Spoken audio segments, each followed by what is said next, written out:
Welcome to Haripriya's media. వచ్చే ఎన్నికల్లో కథనా రంగానికి ఉత్తరాంధ్ర ప్రారంభ వేదికగా మారింది. యువగళం నవశకం ఇందుకు నాంది పలికింది. టీడీపీ జనసేన అధినేతలు చంద్రబాబు, పవన్ కళ్యాణ్ వైసీపీ విముక్త ఏపీ సాధనకు యుద్ధం ప్రకటించారు. ఇరు పార్టీల శ్రేణుల సమన్వయం చేసుకుని వైసీపీని గద్దె దించాలని పిలుపునిచ్చారు. లక్షలాదిగా తరలివచ్చిన టీడీపీ శ్రేణులు, భారీగా హాజరైన జనసేన శ్రేణులకు సభా ప్రాంగణం జనసముద్రంలాగా మారిపోయింది. ప్రత్యర్థి పార్టీ వెన్నులో వణుకు పుట్టించింది. రాష్ట్ర రాజకీయాల్లో పెను సంచలనంగా మారింది. రాజకీయ మార్పులకు కారణం కానుంది. టీడీపీ జనసేన కలిస్తే ఆ పవర్ ఎలా ఉంటుందో ఈ సభ నిరూపించింది. ఈ నెల 18న లోకేష్ పాదయాత్ర గ్రేటర్ విశాఖలోని శివాజీనగర్లో ముగిసింది.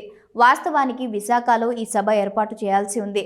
తొలుత ఆంధ్ర యూనివర్సిటీలోని ఇంజనీరింగ్ కాలేజ్ గ్రౌండ్లో సభ ఏర్పాట్లు ప్లాన్ చేశారు. కానీ కొందరు ప్రభుత్వ పెద్దలు ఒత్తిడితో యూనివర్సిటీ అధికారులు గ్రౌండ్ ఇచ్చేందుకు అనుమతించలేదు. దీంతో అప్పటికప్పుడు విజయనగరం జిల్లా పొలిపల్లిలో సభ ఏర్పాటు చేశారు. ఆర్టీసీ బస్సులు ఇవ్వలేదు. ప్రైవేటు విద్యా సంస్థల బస్సులు ఇవ్వకుండా రవాణా శాఖ అధికారులు ఒత్తిడి చేశారు. దీంతో రైళ్లలో వచ్చారు. ప్రైవేటు బస్సులు మాట్లాడుకుని వచ్చారు. సొంత వాహనాల్లో స్వచ్ఛందంగా వచ్చి సభను సక్సెస్ చేశారు. టీడీపీ నేతలు ఎంత సమీకరణ చేశారో దానికి రెండింతలు స్వచ్ఛందంగా తరలివచ్చిన వారు ఉన్నారు. కొన్ని శకునాలు బాగుంటాయని చెబుతారు. ఇప్పుడు ఎన్నికల ముంగిట టీడీపీ జనసేనకు శకునం బాగున్నట్టు కనిపిస్తుంది. ఈ సభతో జగన్ పాలనకు చరమగీతం ఖాయమని టీడీపీ జనసేన నేతలు అభిప్రాయపడ్డారు. సభలో ప్రసంగించిన నేతలు ఎక్కడా సుత్తి లేకుండా, శృతి తప్పకుండా ప్రజలకు బలమైన సందేశాలు పంపారు. ప్రజలు పడుతున్న కష్టాలను వారికి గుర్తు చేసే ప్రయత్నం చేయలేదు. మీకోసం మేమున్నామని మాత్రం గుర్తు చేయగలిగారు.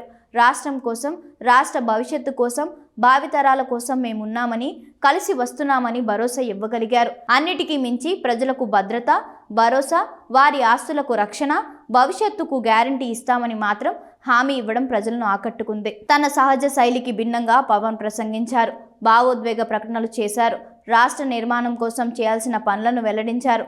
ఉద్యోగ, ఉపాధ్యాయ, కర్షక, కార్మిక ఇలా అన్ని వర్గాల గురించి మాట్లాడారు. వారందరి భద్రతకు భరోసా ఇస్తామని, గత 5 సంవత్సరాలుగా బాధిత వర్గాలను మిగిలిన వారికి అండగా ఉంటామని పవన్ హామీ ఇవ్వడం ఆ వర్గాల్లో ఆత్మవిశ్వాసాన్ని నింపింది.